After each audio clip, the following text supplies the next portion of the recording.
Durante la terrible Segunda Guerra Mundial afloraron los mejores y peores sentimientos del género humano. ¿Acaso en el aire se libraron las últimas batallas entre caballeros? Y en ese tiempo, entre 1939 y 1945, descollaron diversos ases de la aviación. En el terreno alemán, uno de los más brillantes, sin duda alguna, fue Adolf Galland. Su distintivo, el que le distinguía en combate, era muy curioso, porque era nada más y nada menos que el ratón Mickey Mouse. Eso sí, armado con un hacha, una pistola y fumando un puro, porque Adolf Galland, si bien era uno de los grandes héroes, con 104 derribos en su haber, también hay que decir que era uno de los más excéntricos. Pero bueno, los talentos a veces son así. Llegó a ser el general más joven que vio el conflicto.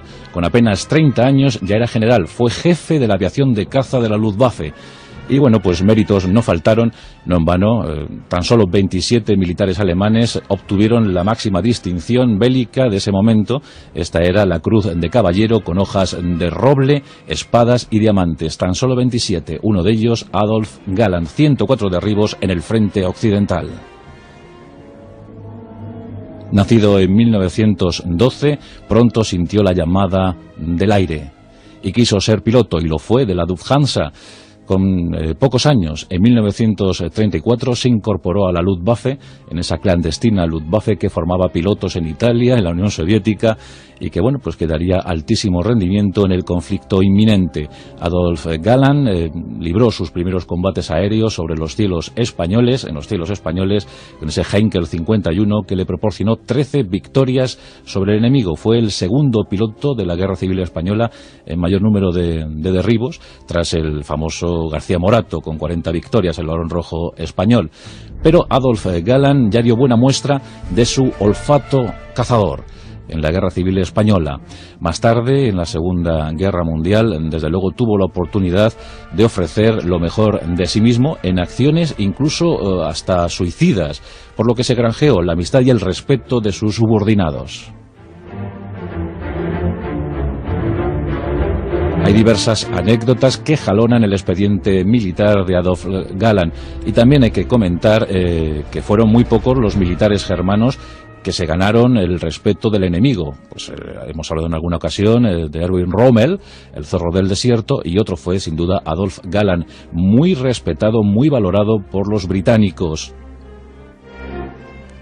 Dicen que en una de esas ocasiones Adolf Galland, ya digo que era muy snob, muy excéntrico, incluso se despojaba de su camisa y a pecho descubierto pilotaba los aviones, pero también era el único piloto de la Luftwaffe que llevaba un encendedor para sus puros, sus famosos puros. Incluso cuando posteriormente ya pilotó los aviones a reacción Messerschmitt 262, fue uno de los pioneros, pues llevaba en la mascarilla de su rostro, llevaba una abertura, un orificio para incrustar el puro en él y poder seguir fumando mientras que realizaba las misiones. Bueno, pues se cuentan diversas hazañas. Una de ellas, que bueno, se iba a organizar una fiesta con uno de los jefes de la Luftwaffe, y Adolf Galland, pues en aquel momento recibió su primer Messerschmitt Bf-109, y con este avión, al que pilotaba todavía de forma un tanto brusca, pues quiso llevar langostas y champán para la fiesta del jefe de la Luftwaffe. Despegó de su aeropuerto y bueno, pues sintió la necesidad de probar en ese momento la capacidad de fuego de su Messerschmitt, y desvió el vuelo y se fue nada más y nada menos que frente a las costas británicas. Allí maniobraban unos cuantos Spitfire, los cazas legendarios británicos, y Adolf Galland, sin inmutarse, pues apretó un botón y se le desplegó el tren de aterrizaje. Esto pues dificultaba muchísimo la operatividad del Messerschmitt, y aún así derribó 3 Spitfire, que no daban crédito a lo que estaban viendo. Un tipo alocado con el tren de aterrizaje desplegado disparando sobre ellos. Derribó 3 Spitfire y retomó su ruta para volver a la fiesta, entregar las langostas, el champán, y como si no hubiese pasado nada, absolutamente nada.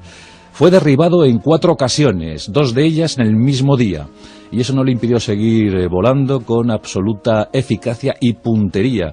un tipo ciertamente curioso, os digo, un extravagante, Adolf Galland, pero todo un caballero que rendía homenaje siempre cada vez que derribaba un avión enemigo, le hacía los rizos acostumbrados, las vueltas acostumbradas y le saludaba militarmente. Era casi el heredero de aquellos legendarios pilotos de la Primera Guerra Mundial, cuya máxima representación sin duda alguna lo ostentó Manfred von Richthofen, el Barón Rojo. Bueno, pues Adolf Galland fue uno de esos caballeros. Y aquí es cuando empieza a llegar, cuando llega de forma definitiva el enfrentamiento con el preboste nacionalsocialista Hermann Göring, el mariscal del aire, quien, por cierto, también había volado en la Primera Guerra Mundial en el Jasta-11, en el escuadrón de combate del Barón Rojo. Bueno, pues Hermann Göring, un hombre osado, un hombre que era bravucón, que siempre se caracterizó por sus fantasmadas, por querer llevar grandes operaciones de bombardeo al enemigo. Casi siempre fracasó, o aquel famoso puente aéreo que quiso lanzar en Stalingrado y que tampoco culminó con éxito. Pero bueno, Hermann Göring seguía gozando de la confianza de Adolf Hitler, eran muy parecidos, ¿verdad?, en carácter. Y lo cierto es que tarde o temprano Hermann Göring iba a chocar con su subalterno y en diversas ocasiones y muy famosas anécdotas se produjeron. Por ejemplo, una de ellas fue cuando Hermann Göring sondeó a sus oficiales más cercanos sobre la posibilidad de ametrallar a los pilotos británicos que eran derribados y se lanzaban en paracaídas. Claro, lo que proponía Göring no era nada más y nada menos que deshacerse de molestos pilotos que tarde o temprano cogerían otro avión y seguirían hostigando a los alemanes. Por supuesto, Adolf Galland, caballero como era, se negó en redondo y le plantó cara a Hermann Göring, el cual no tenía suficiente personalidad como para enfrentarse al más carismático de sus oficiales. Adolf Galland nunca quiso ametrallar al enemigo, siempre quiso combatirle en iguales condiciones, y eso que la aviación alemana, la Luftwaffe, siempre iba a menos, cada vez menos aviones, menos pilotos y mayor número de enemigos a los que enfrentarse.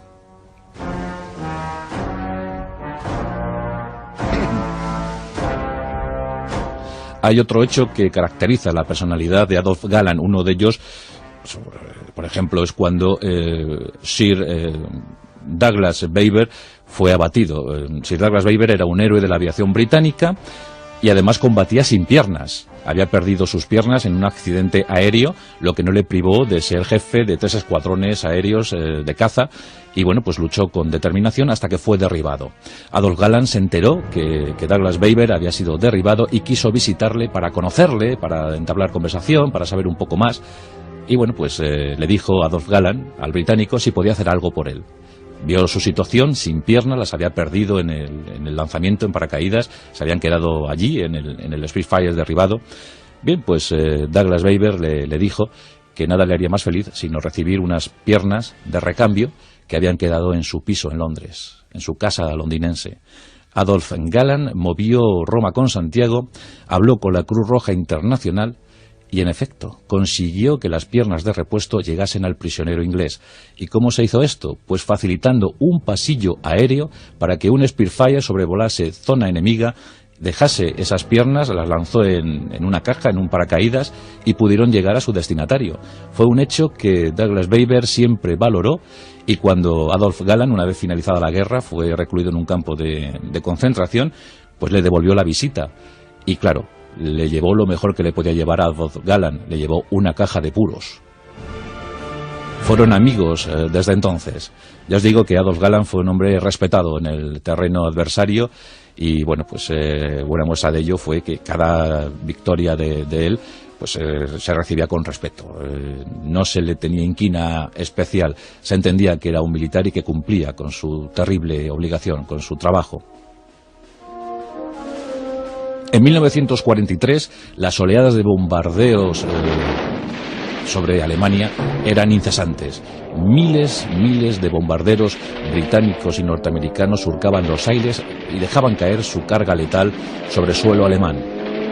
En ese momento la posibilidad de contraatacar de los alemanes estaba muy disminuida y Hermann Göring montó en cólera.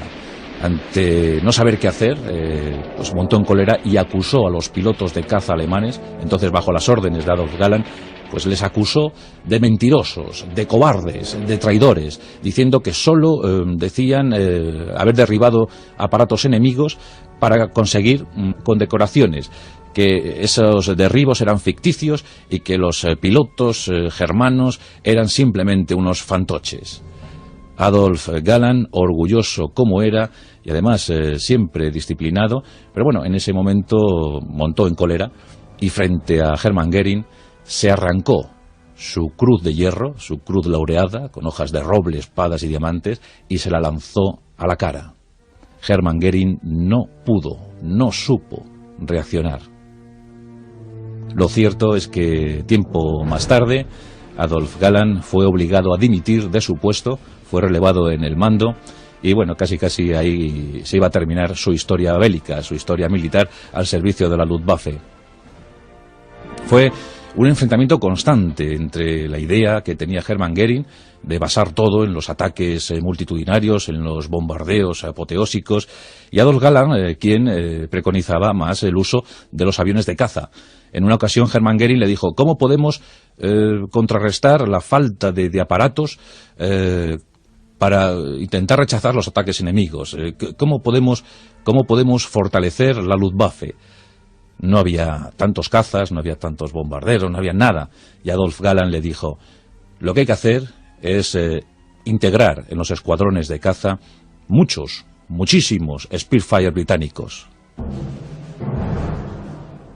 La superioridad aliada era abrumadora, pero había armas secretas que los nacionalsocialistas pusieron en liza, una de ellas los aviones a reacción.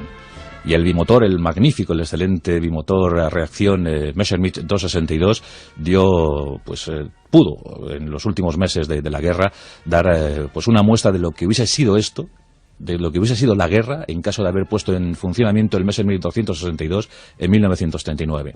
Pero ya entró en servicio en 1944 y uno de los pilotos encargados de ponerlos a prueba fue Adolf Galland. Llegó a decir que cuando pilotaba un Messerschmitt 262 era como si un ángel te empujase. A principios de 1945, ya con la guerra perdida, Adolf Galland recibió su último encargo, y esto fue crear un escuadrón con los últimos ases de la aviación alemana, y ellos iban a ser los encargados de pilotar los aviones Messerschmitt 262.